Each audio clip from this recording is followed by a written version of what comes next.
I'm a natural psychic and medium, which I believe everybody is when they're this high. A lot of people get it knocked out of them. I didn't. I was raised in a psychic family, which has its advantages and its disadvantages, as you can imagine. I'm a medical intuitive. I'm an author. I've written the book on spirit elites, which some of you will have seen. I'm also a psychotherapist. I trained as a teacher, etc. So the healing course that Cindy was talking about, I wrote. So it's very much about what I've learned and experienced over the years. Now, medical intuition is a way of connecting with the body. And often we're talking about medical intuitives connecting with another person's body and communicating with that body. It is harder to communicate with your own body for obvious reasons, because your head gets in the way, doesn't it? Your head will get in the way and go, oh my God, I've just tuned into my stomach and look what I've seen. Yes? So we have to be very, very careful when we work on ourselves. So I'm going to talk a little bit about medical intuition, and then I'm going to give you a couple of exercises to take you through to see how you experience what medical intuition at the basics is about. Medical intuition is a very wide-ranging subject. Now, one of the things about the body is that the body is communicating with us all of the time. So the body is communicating through the symptoms and the illnesses that it gives you, okay?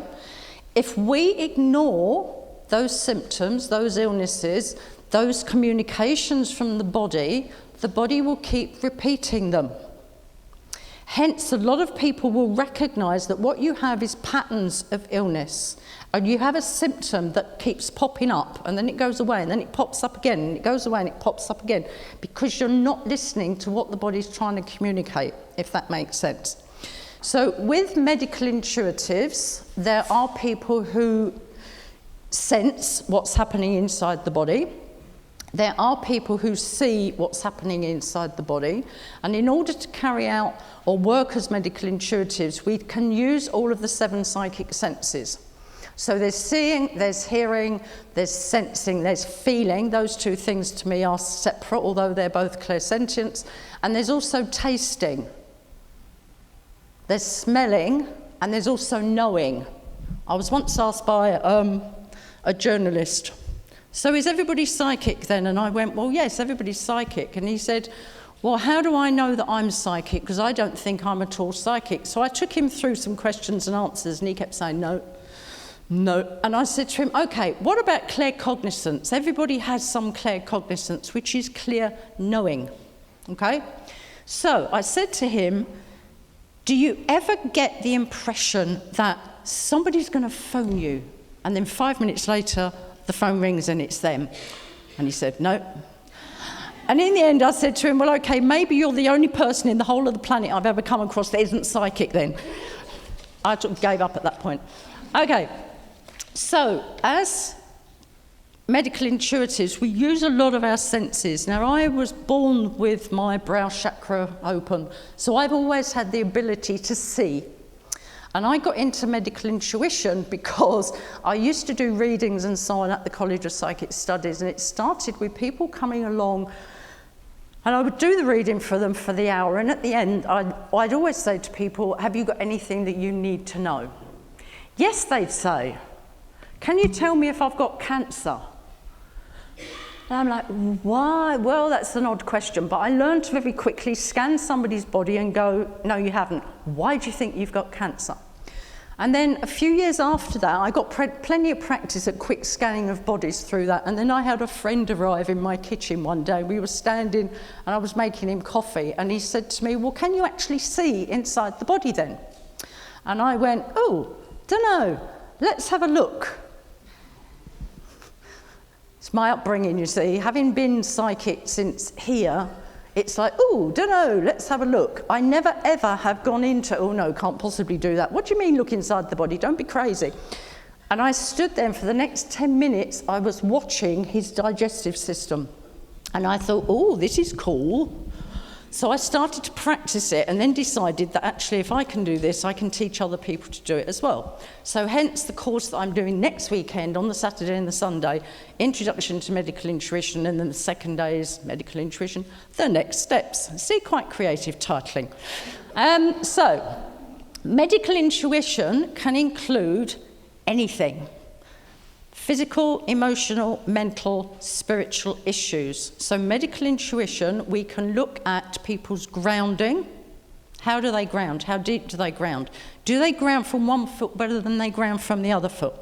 We can look at their aura, because viruses, coronavirus, hate to mention it, but the coronavirus, viruses, bacteria has to travel in through our auric field to get to the body. Yes?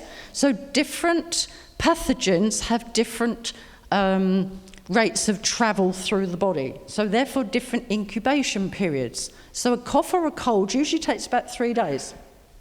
Measles, or something of that ilk, takes about 7 days because it's a heavier, denser, lower vibration energy. So it takes longer to travel. Makes perfect sense, you see.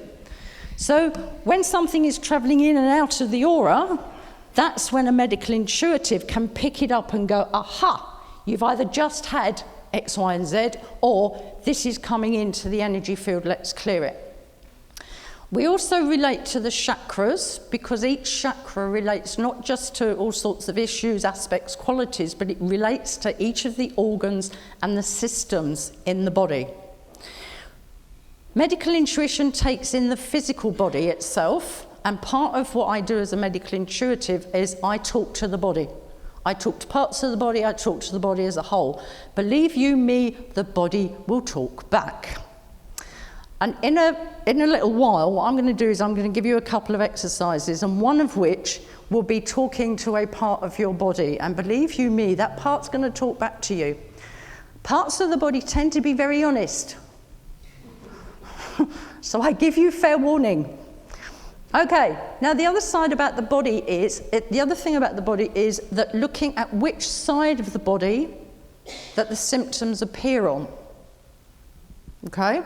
Because if all of your symptoms appear on the left side of your body, so it might be, left wrist, left hip, you might have your pancreas on your left, etc., etc. All of the symptoms, when you start to think about it, think, oh, they're all on one side of the body. Now, the left side of the body is the feminine aspect. The feminine aspect is our emotional side, our intuitive side, our creative side, our receptive side. Okay? We talk about left side of the body, right side of the brain. So we talk about the right side as being our creative part. Okay? So if all the symptoms are on the left side of the body, it means that either your feminine aspect is being really overworked or you're ignoring it. So if it's really overworked, these are the people who are very creative, very intuitive, very emotional, but can never get anywhere on time, always losing things, are very disorganized. Anybody recognizing this? Okay, so if you're overusing that part of your body and you're not using your masculine side, all of these symptoms can be on the left side of the body because you're overworking it. The other can happen if you ignore your intuitive, creative, emotional side and are very much in your head. And therefore, because you're ignoring the left side of the left side of the body is going, hey, I'm here. Listen to me, I'm going to cause you problems because you're not recognizing that I'm here. The third reason is that if all of the symptoms are on the left side of the body, the female side of the body, the feminine aspect, it can mean that there is a female in your life who is causing you some difficulties. And the other thing that can happen is that the feminine aspect might be relating to your feminine ancestral line, so the maternal ancestral line, that there is something coming down that maternal ancestral line. So there's 4 things that can be happening if all of your symptoms are on one side. If they're on the masculine, the same thing happens, just, swap masculine and feminine. So which side of the body also is very indicative of what the body is trying to communicate to you. Okay, we also look at the mind, we look at the mental energy. We're also looking at spiritual issues, and that can mean past life contracts, karmic issues, etc. Can also include ancestral issues that you might be holding in your body, because we don't arrive alone. We arrive with a history of our ancestors behind us, don't we? Maternal, paternal, etc. So we're carrying all of that information in our cells of our body, in our DNA. And the cells and the DNA have memory. You've heard of cell memory, yes? That's what we're accessing as a medical intuitive. We're also looking at belief systems, because your belief systems are going to affect your body and how your body operates. Your thoughts are going to affect how your body operates. Your thoughts are going to affect your feeling, are going to affect your body, etc. So your belief systems, the patterns that you have created, whether that be finance, relationship, etc. We're looking at patterns. What patterns are you repeating? What programs are you running? We are all programmed from little, when we're tiny. We are all programmed as to how to be, what to think, what to believe, what's acceptable, what's appropriate, what isn't, aren't we? And then as we grow, part of our process is to look at those programs and go, do I want to run this program? Do I believe this? And then you have to change how you do things. So with medical intuition, you can go anywhere. So often I would start talking to the body and find that there's perhaps a spirit attachment, or the person's under psychic attack, or whatever. You can go absolutely anywhere, because as soon as you start communicating with the body is going to tell you what the issue is and where it is. Is this making sense so far? Okay. Now, one of the things that we do as medical intuitives is we communicate with the body, and then we do a process of work with that person. Sometimes that work can take just an hour's appointment. I'll give you an idea. One of the things that I did was I had quite a famous UK actor come to see me, and he had had a right hip operation 2 years before, had his hip replaced. When he came to see me, he was limping, he was hobbling, etc., and he was in excruciating pain. And he'd been to see his surgeon and say, look, I'm really not happy with this hip replacement. It's never worked ever since you put it into the body. And he was an actor. He was in Hamlet. And every night, he would have to die on stage as Hamlet. And he would lie on stage in absolute agony for 20 minutes until the curtain came down. So it was quite desperate for him to get this thing sorted so that he could die on stage without being in agony. I love my job. So, in an hour's session, I will cut a very long story short, but basically I talked to the body. The body wasn't recognising that this new hip joint belonged to it. Part of this is to do with the language that we use. I've worked with people who've had organs transplanted into them, and they still talk about, well, it's her organ, it's the donor's kidney, the body, if you don't own something, it will go, it's not mine, therefore I need to get rid of it. Okay, so what he'd done was, this hip isn't mine, this hip is causing me pain, this hip joint is a problem. So the body's going, okay, let's get rid of it then. Now, in that hour's session, what I worked out was what was happening to the body, that the body needed to own the hip joint. There was absolutely nothing wrong with the hip joint. I could see it clearly. It had been suited properly. There was no problem with it at all. And suddenly I got this information the body gave me. The body showed me a picture. At the age of 9, he'd come off his bike. He'd had quite a severe accident, right leg. He'd ended up in hospital at night because he'd come off his bike and done quite a serious damage to himself. And that night, he was on an adult ward. Now, this person is older than I am, and it was in the days that when you went to hospital as a child, your parents didn't come with me. It wasn't a nice children's ward. He was in the adult ward. And during the night, the man in the next bed died. Yeah, you can imagine the impact on a 9-year-old. Okay.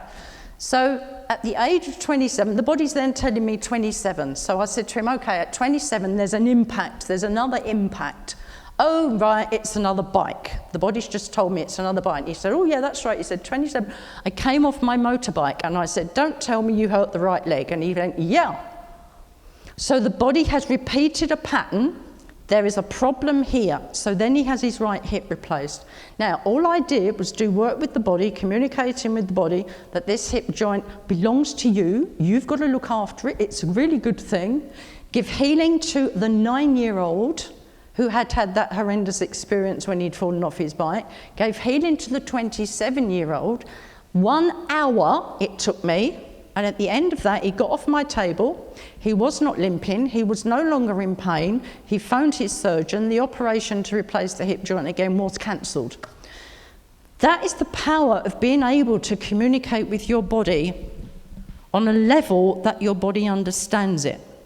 Now, you can do this yourself before you go to the dentist, before you go to the doctor, you prepare your body, you talk to your body. Just as you would with a child, if you take a child to have surgery or an operation or a dental appointment, you sit the child down and you explain to the child, now when we get there, you know, the doctor's going to have a mask on and he's going to do X, Y, and Z and, you know, it might hurt a bit or whatever, but it'll be over really soon. And then you're going to have, you know, a nice new filling in your tooth and then you'll be able to eat the chocolate that's been upset in your tooth. So we explain to a child, do the same to your body. Your body will understand. The body will accept that because just as the body communicates to you, you are also, all the time, you're communicating to your body. How many times do you get home at the end of the day and go, oh God, I'm dead on my feet? Yes? I am heartbroken. So-and-so's a real pain in the neck. Yes? The number of people who came to me with neck problems and they go, oh, you know, my neck's giving me real jippy, it's quite painful. And I'd say to them, who's the pain in the neck? Oh, I know exactly who you mean. Yes? Your body is communicating to you. So, the other thing that we do with people is that we talk about changing their behaviour, changing their language. So just as we talk about ownership, we also have to teach the body not to own something. So if somebody comes to me and they are talking about my cancer, I teach them to talk about the cancer or I have cancer. As soon as you say my, the body's going, oh, right, it's mine, I need to look after it. Yes? So language is really important. Communication is really, really important. So think about the language that you use to your body. Okay? Think about how your body is communicating with you. What's it trying to communicate? That's what medical intuition is about. So we put all of that information together, along with where it's happening in the body, which energy system it's operating in, which chakra, which level of the aura is it, how grounded are they, etc., etc. We put all of that together to make sense of what the body's trying to communicate. I want you to think about an illness that you've had. Now, it needs to be one at a time in your life that you can remember. You can remember what happened before it, what happened during, and what happened afterwards. So don't choose a childhood illness that you had that you can't really remember anything around that time. Does that make sense? So don't put yourself in any distress or discomfort doing this exercise. Okay, so what I want you to do then is to put both feet on the ground, close your eyes,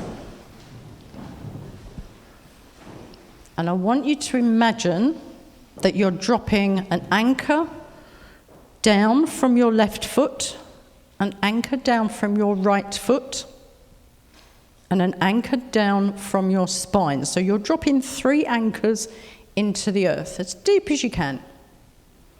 And this is to help you to ground. The body likes to be grounded. It feels nice and safe.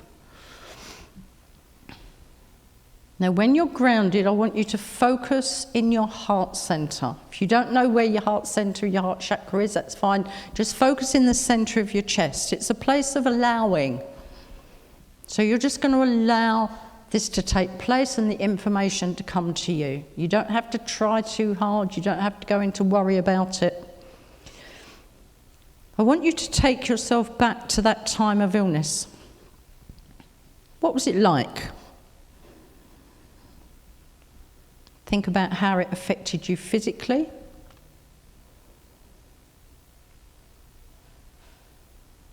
How it affected you emotionally. How it affected you mentally. And how it affected you spiritually. What issues came up for you at that time?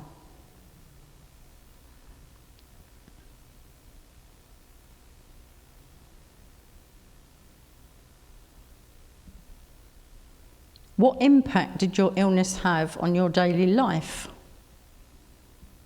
Your home, your family, your work, your finances. What impact did that illness have on you?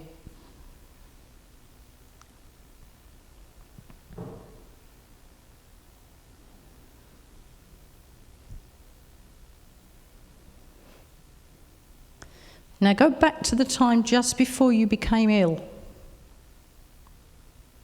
What was happening for you in your daily life?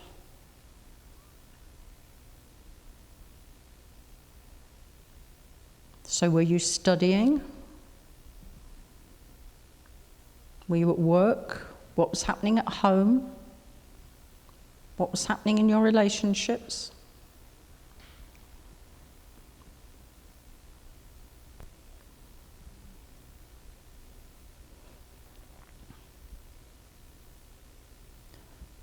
And before you got sick, think about how you were physically.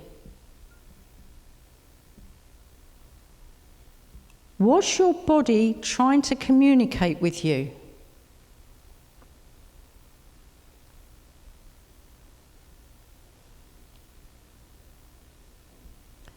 Before you got sick, how were you emotionally?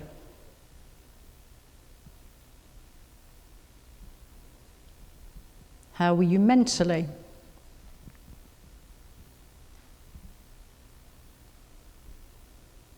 How were you spiritually?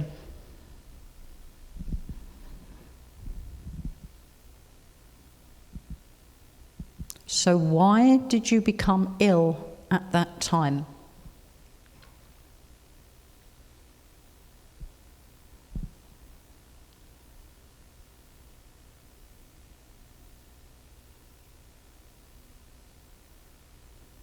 Now move forward to the time after the illness. What changed and how did it change?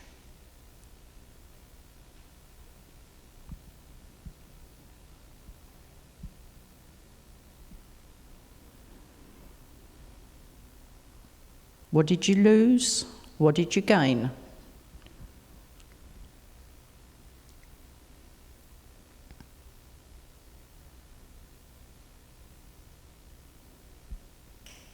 What did you achieve through that illness?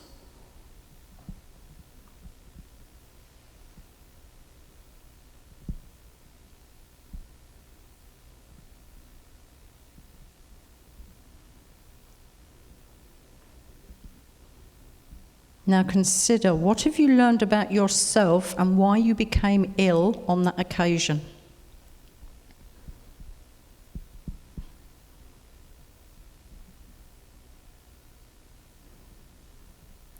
Do you see any patterns with other times of illness in your life?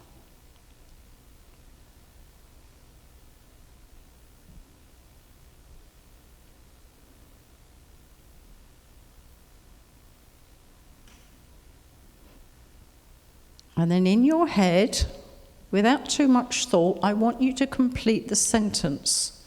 When I am ill, it is because I...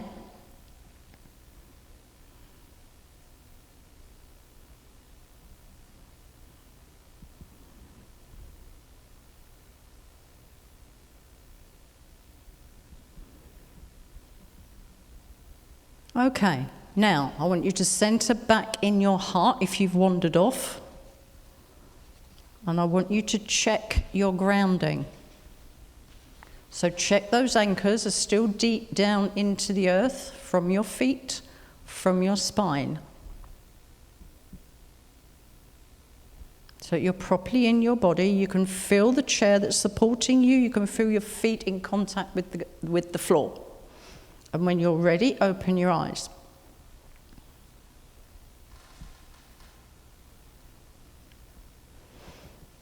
Okay, so what are the sentences that you got? If you want to be brave enough to say something, at the end of the sentence, when I am ill, it is because I... Give me some examples. What did you get? Come on, be brave. Put your hand up. Sorry? I don't have banners. You don't have banners? Oh, okay. You don't have boundaries. Yeah?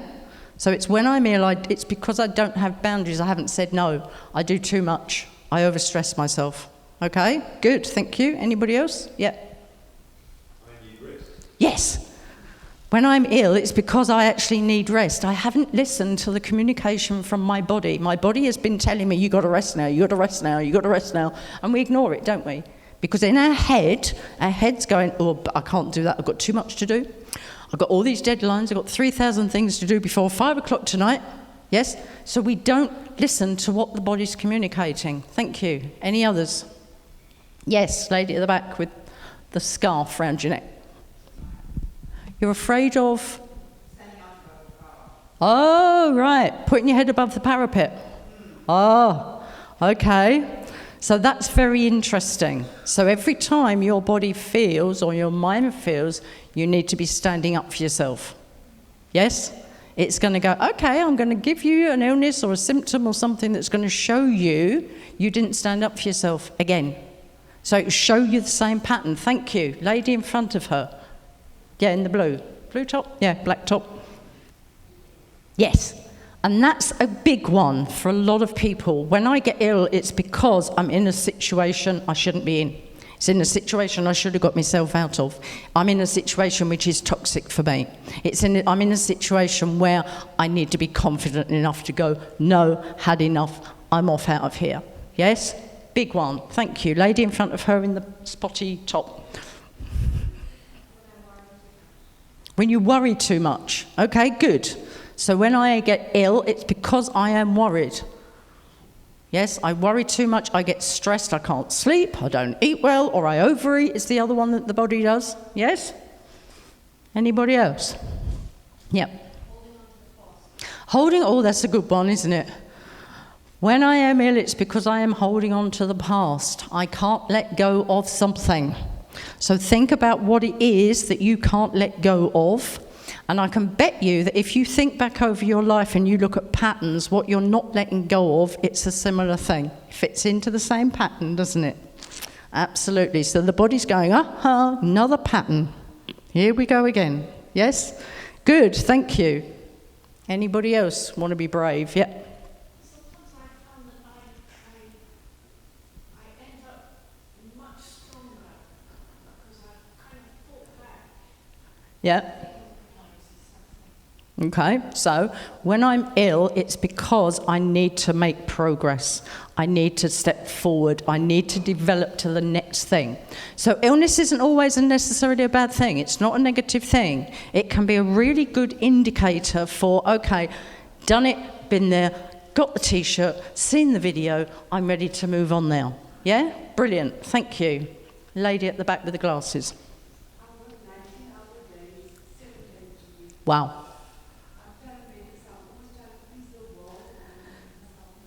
Yes. So when I get sick, it's because I haven't put myself first. Yes? So that is a really good one for you to take home and think, okay, how am I going to make time to put myself first? At what point am I going to say, no, I can't do this? Because I think when you're in one of the emergency services, the service industry, etc., we have a great desire to, I've got to meet the needs of everybody else. I've got to be of service. I want to help people, yes. I got so fed up when I was interviewing, I used to work for social services, and I got so fed up with interviewing people. Why do you want to be a social worker? Because I want to help people. Next. So I think we tend to do that to ourselves, don't we? So we've got to think about, okay, I need time for me, because if we don't look after ourselves, we're not going to be the best paramedic that we can be.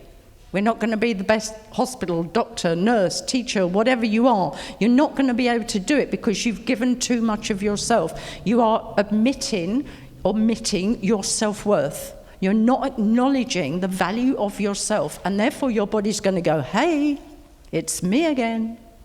Once you've got the message from the body will stop giving you the symptom, will stop making you ill. Yes? How many people, when they did that exercise, started to see a pattern in terms of all of the other illnesses that you've had? Put your hand up. Okay, brilliant. So a lot of you are repeating patterns over time.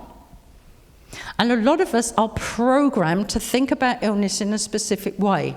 When I was raised, my mother was very clear. We do not get sick in our family. Yes? Now, lots of people have been raised with that same expectation. We do not get sick in this family.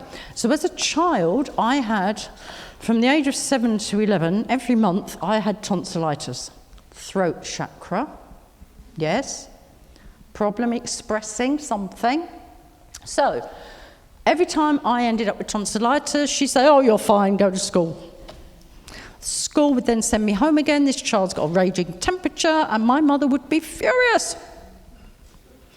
In my 30s, my body got so sick and I was running from here. This bit downwards did not exist. I did not exist from the neck downwards. It was this bit that was running.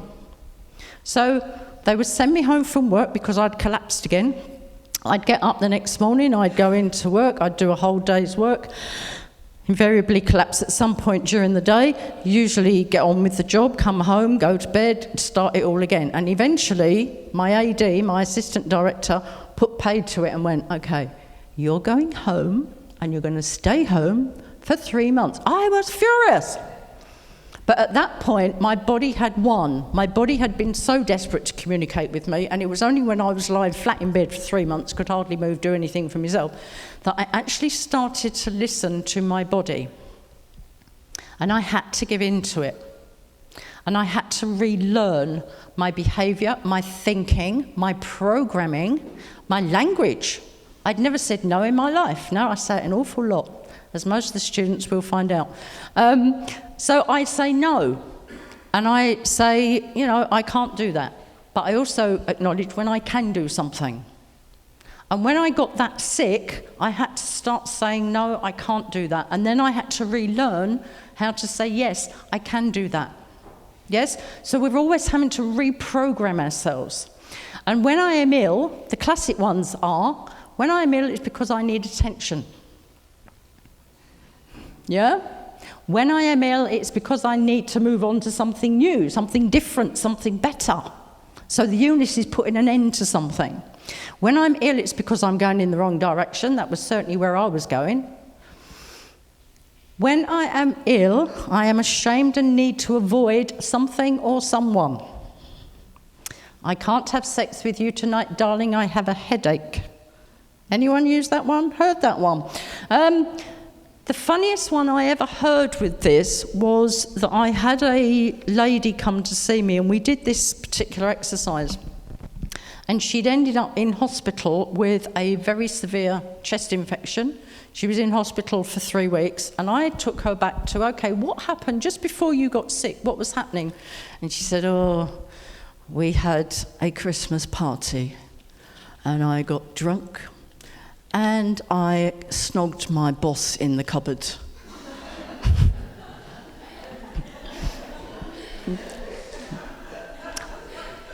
I wanted to do what you're all doing. I had to keep my face straight, which is quite difficult for me. So in order to avoid work, she had got this chest infection, been hospitalised, etc. And I said to her, okay, so is there a pattern in your life when you've done this before? And she went, oh, God.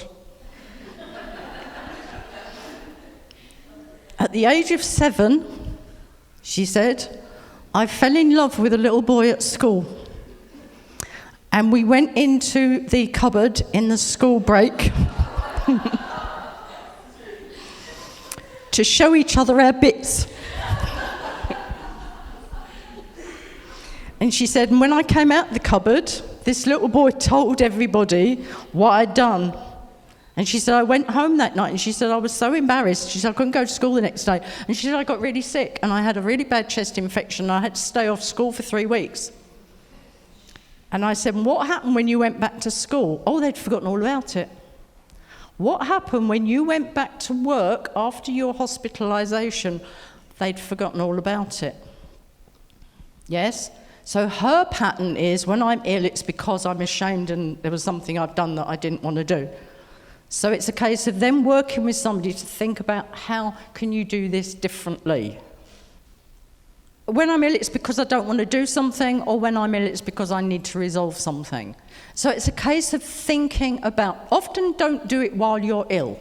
The worst thing you want to be doing is lying in bed thinking, okay, what's my body trying to communicate to me? Do it afterwards. I used to teach at the College of Psychic Studies on the healing course, and there was one of the healing tutors there. She fell and she broke her ankle, so she arrived at the college in plaster, foot to knee. And she sat in the staff room and she said, if one more healing student asks me what this is about, she said, I'm going to kick them with it. So be careful, be sensitive about it, and also be sensitive to yourself. Think about, if you get sick, don't try and work it over and over, but you may find in hindsight that something comes to you and you can start to think, okay, well, why did I get sick then? I get sick because, yes? So it's a way of starting to be in tune with your body and starting to listen to the body. Okay, now I'm going to give you another exercise. This one is going to be talking to your liver. Do we know where our liver is? Now, my lady over here, the paramedic, knows exactly where her liver is. Put your hand on your liver. We've got livers in very funny places. Okay, your liver is on your right-hand side of the body. Yes? It is the second largest organ of the body. What's the first? The skin. Well done. Okay. So it's the second largest organ of the body. It weighs about 1.5 kilos. So it's the heaviest organ of the body. It's heavier than the brain. It's heavier than the lungs. And it runs from about the centre of your body down under your ribs, right the way around the back. So all of this here is your liver. Okay. So now we found out where it is. If it's healthy, you would expect the liver to be a sort of a reddish-brown colour and to be quite soft. So don't do this to anybody else. But if you stick your fingers in here, you will feel that it's quite soft, it's quite malleable, yeah? That's what your liver's supposed to be like. Because if your liver is hard, it means that any organ that becomes hard can't work very well. Yeah, so it needs to be soft so that it works very well. The liver is part of the digestive system and it carries out more than 500 functions. It's a very, very important organ. Now, the other interesting thing about this organ is that it's the only organ of the body that can regenerate itself. Very clever. I'm one of those people who tends to watch open surgery, etc., while I'm eating my dinner. And I was watching surgery one night, and there was a little boy, he was about 2.5, 3, and he'd gone into liver failure, and they were looking for a donor. His father happened to be a match.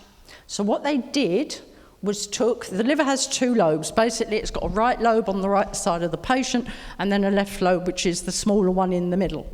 What they did was that they took the smaller left lobe from the father and put it in his son. Within months, the little boy had grown a right lobe, so had a complete liver. The man had grown a complete left lobe and therefore had a complete liver. Out of one liver, you've got 2 complete livers. It's the only organ in the body that can do that. Okay? Dead clever. So, one of the things that I do with most clients who come to see me is I have a conversation with their liver. The liver is very chatty. Think about a chatty Cathy, yes, absolutely. Now, everything that we eat, everything that we drink, everything that we inhale, everything that you take in through your skin goes through the liver. Absolutely everything. So start thinking about what are you eating, what are you drinking, what are you inhaling, pollution from the air, everything goes through the liver. So what it then does is it acts as a factory. So everything goes through it, it cleanses out, it gets rid of the stuff that we don't need, it stores and distributes the good stuff. So all the nutrients in the body that we need, it stores them in the liver and then distributes when we need it. It also produces cholesterol, it produces proteins, it produces about 1 litre of bile a day, which goes through your gallbladder, which helps to digest. Okay, so it's very busy, your liver. So, the liver is also governed by the solar plexus chakra. Okay, now your solar plexus chakra is often where we store anger, fear. We have issues of control. We have all sorts of issues at the solar plexus.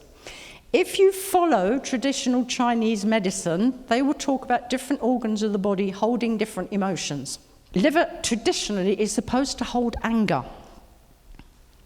Most livers have not read that book. So, if you ask a liver what emotion it's holding, it might come up with any form of emotion. So it might be sadness, it might be fear, it might be jealousy, it might be anger. You might get anger, you might get rage, you might get all sorts of things. Try not to preempt what you think is going to be the answer. So just as, the kidneys are supposed to be fear, the lungs are supposed to be sadness, etc. Those organs have not read the same book. So always go with, ask the question, see what answer you get. That's why we always work from the heart, because we work with allowing. We allow the answers. Okay, so what I'm going to do for this exercise is I'm going to get you to talk to your liver. This will be fun, won't it? Okay, so close your eyes, get your feet on the ground, just as you did before.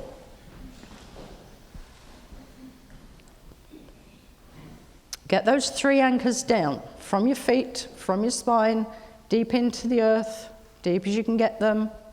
Allow your body to ground. It likes being grounded. It feels stronger when it's grounded. And then when your body's grounded, bring your focus up into your heart. So you're in a place where you're allowing. There's no expectation, there's no judgment. You're just going to allow your liver to talk to you. Okay, so take your focus to your liver on your right-hand side. And I want you just to get a sense of how does it feel.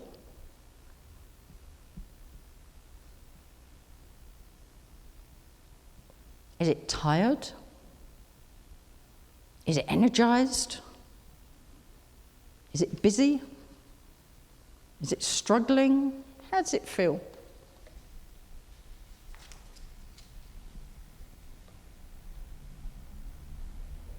Now I want you to ask your liver some questions. So the first question is, do you, liver, have enough water? Just allow the answer to come to you. Don't go into your head thinking, I've drunk 2 litres today, of course it's got enough. Ask the liver and let the liver answer you. Next question. What food does your liver need more of?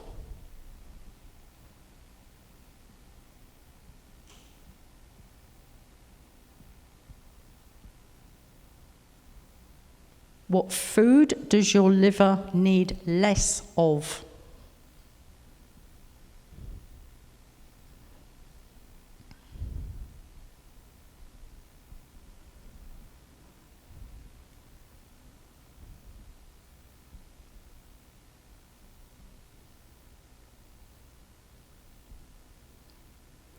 Is there an emotion held in your liver?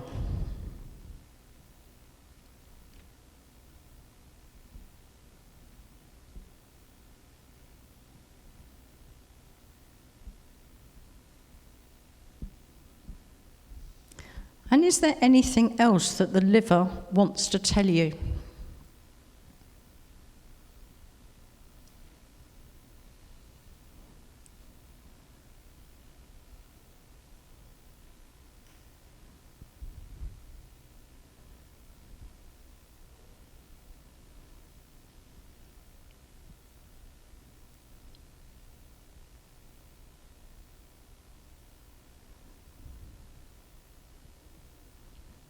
Now thank the liver for talking to you, for communicating with you.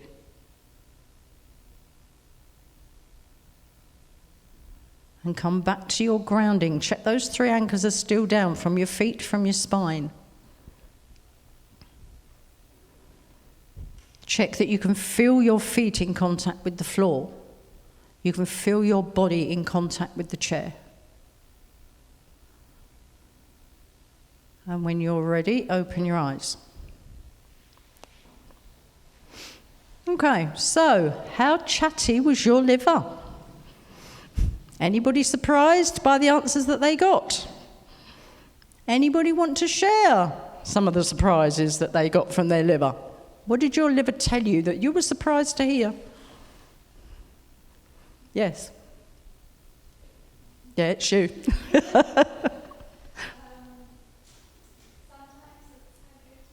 Yep. There you go. Okay, can you relate that to anything specific? Yes. Okay, good. So you know why that's there, you know what it's about, and you know why that might be sat there. Yes? So that's part of the process that we would then take forward in a medical intuition session to work with that. Thank you. Anybody else want to share? Yes? Tired? Yes. Tired and hurting. Do you know why it's hurting? Okay, is it physical hurting, emotional hurting, mental hurting? Okay, spiritual? Okay, so physical and emotional hurting. Okay, any idea of the cause or the source of that? Okay, and do you know where that stems from?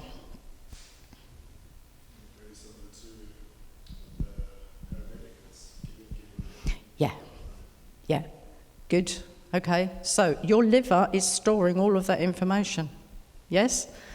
Your liver, because it's holding on to that, it means that your liver isn't able to process everything else that it's doing as effectively as it might do because it's holding on to that. Does that make sense?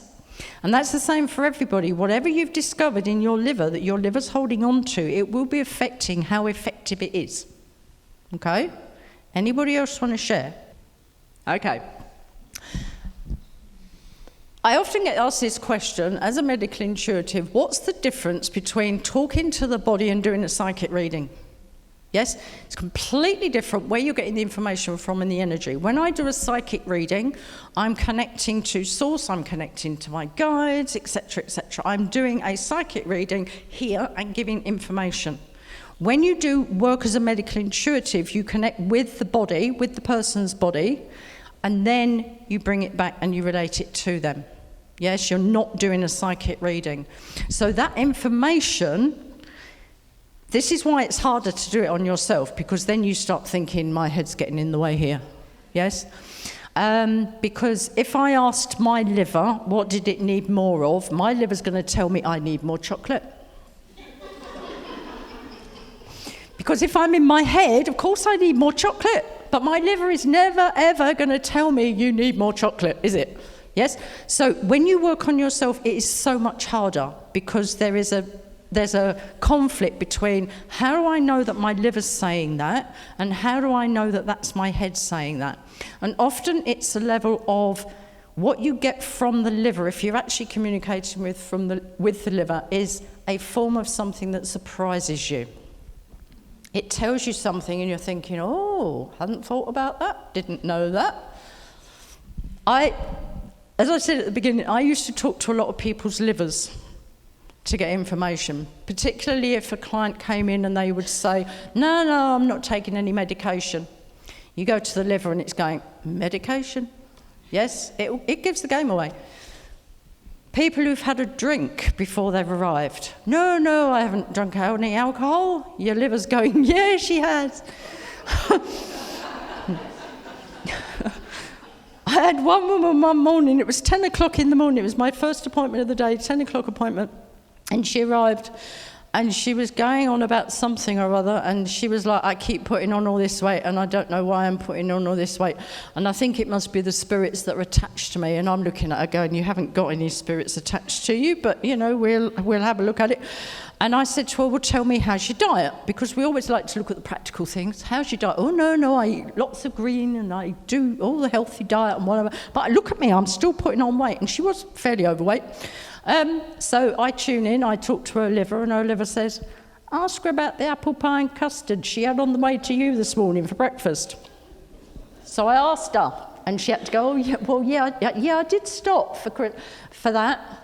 And she said, I also had a hot chocolate. And I thought, well, you know, so the liver will give you information as long as you can keep out of your head. Did anybody get the sense of a personality of their liver? Yes. Oh, why? Do tell.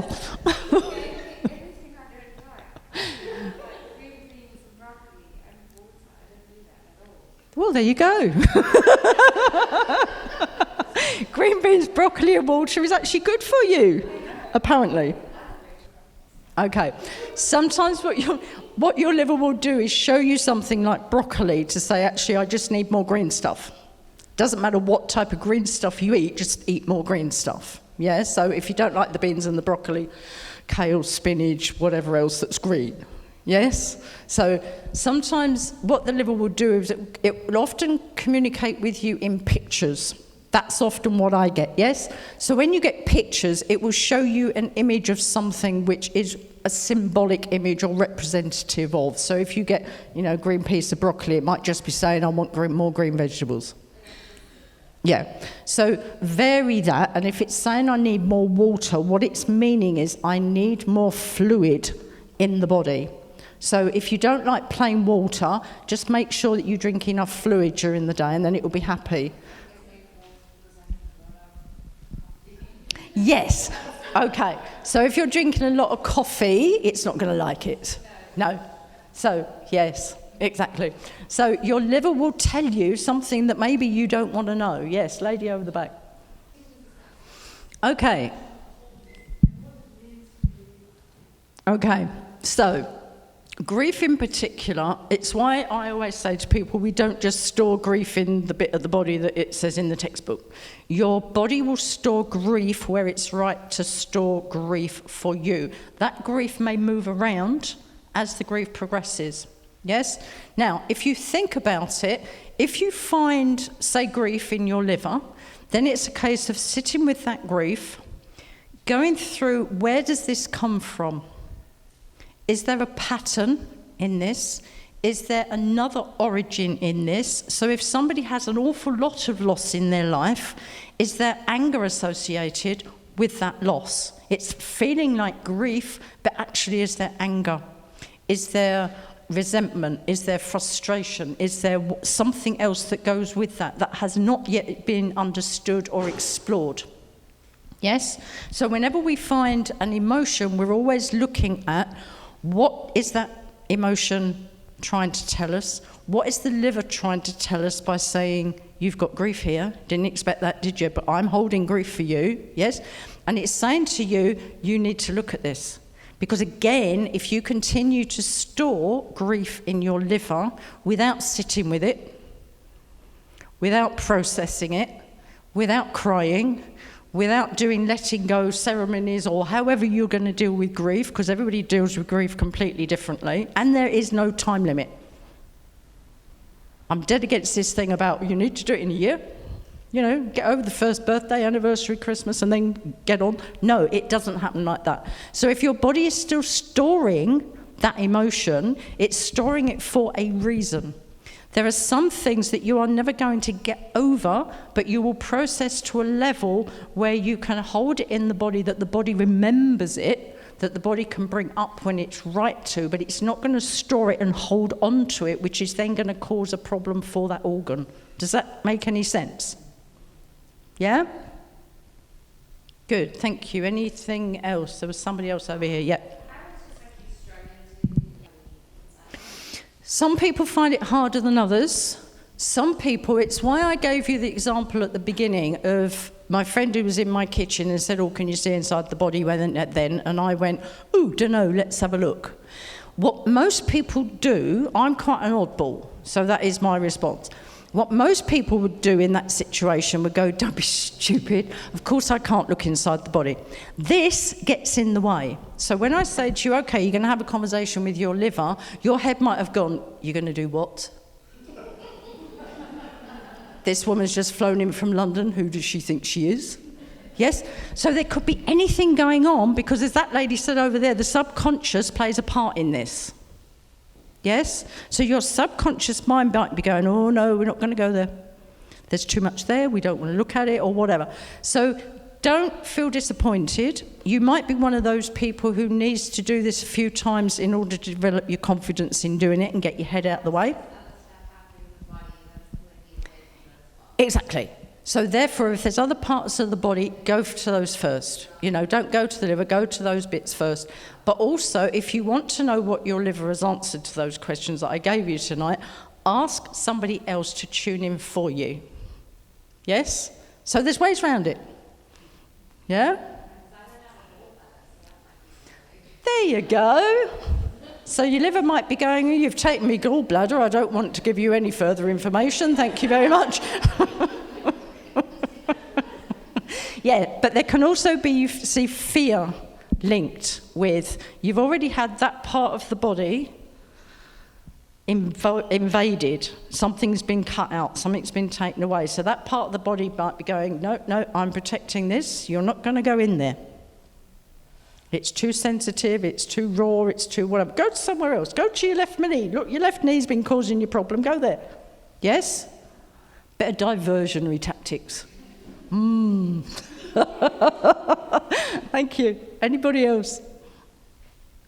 Okay, so very last thing is I'm going to take you through a meditation, and this is a cellular healing meditation, so that it allows you to give healing to the different parts of the body right the way down into the cellular level. Okay, so again, feet on ground, sit in a nice comfortable position and close your eyes.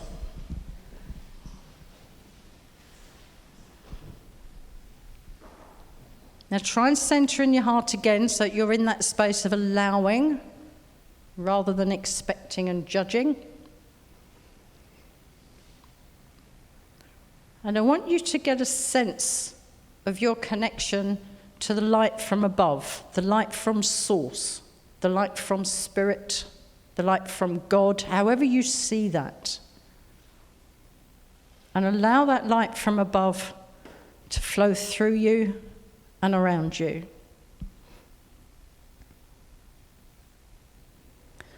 And then think of it flowing into and through your skin, your muscles, your bones. Healing and strengthening.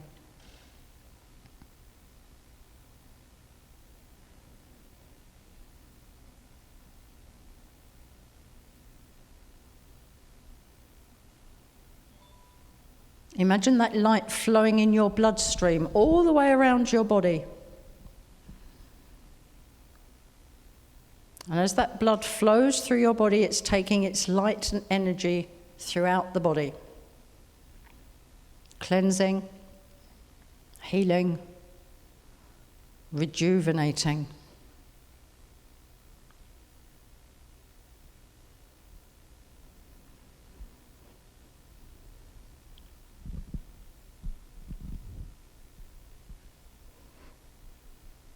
Now sense that light flowing through and around all of your organs. So think about the brain, coming down to the heart and the lungs in your chest, coming down into all of the organs in your abdominal cavity. Allow that white light and energy to flow through and around all of your organs.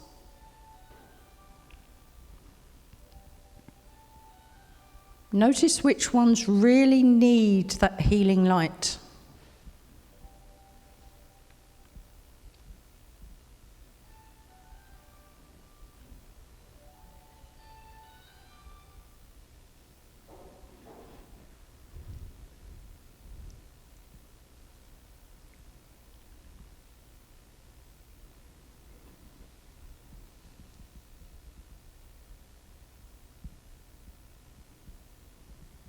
Bring that light down another level into the cells of the body. Imagine the light flowing into and around the cells, cleansing, healing, and strengthening them.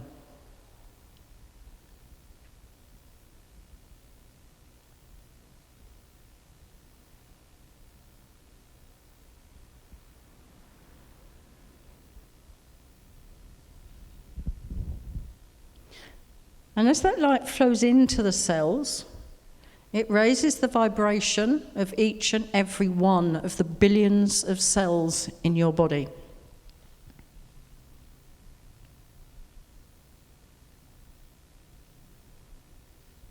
As you raise the vibration of your body's cells, you are able to bring in more light.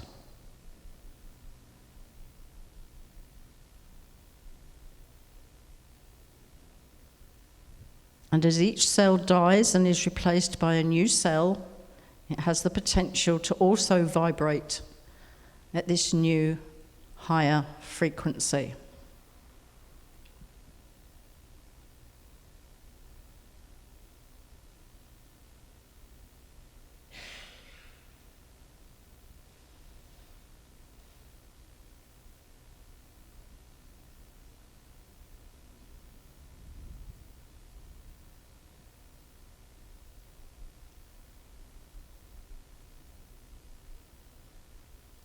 Now I want you to come back to the center, into your heart, and notice how your body feels.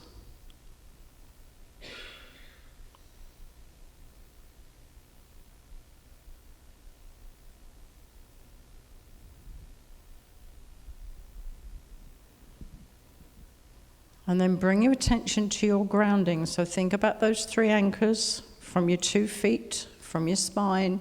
Make sure that they're down really deep into the earth.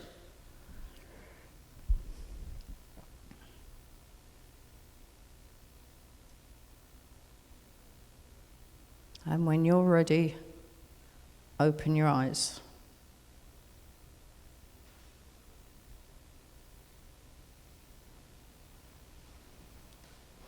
Now that exercise you can do yourself. You can take longer at it, you can do it at the pace I did it, or you can take longer at it.